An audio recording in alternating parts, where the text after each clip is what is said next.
Бүгін 19 ғинвар күнні православие шіркеуі хош ману бәйрәмін белгіләп үтә. Ул бүйек христиан бәйрәме, рухи яңаруны һәм иң яхшы кешелек сыйфатларын, шәфкатьлелек, үзара аңлашу һәм кичерүне чагылдыра.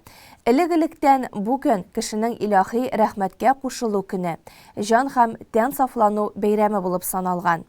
Кичә 18 гыйнвар кичендә Шәмәрдән авылы ширкәве настоятеле иерей Артемий Петров Кырбаш авылындагы чишмә суын изгеләндерде. Районыбызда яшәүче христианнар биредәге бәкедә коена ала. Ә бүген иртәнге вакытта Шәмәрдән ширкәвендә су белән изгеләндерү һәм гыйбадәт кылу үтте. Теле благосвидетельствовавши тебе, возлюбленного Отец Сына именуя.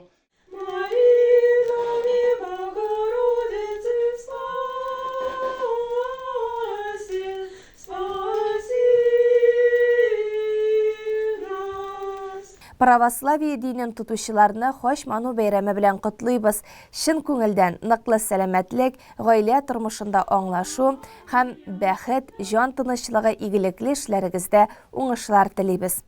Дорогие православные христиане, дорогие друзья, поздравляю всех вас с крещением Господним.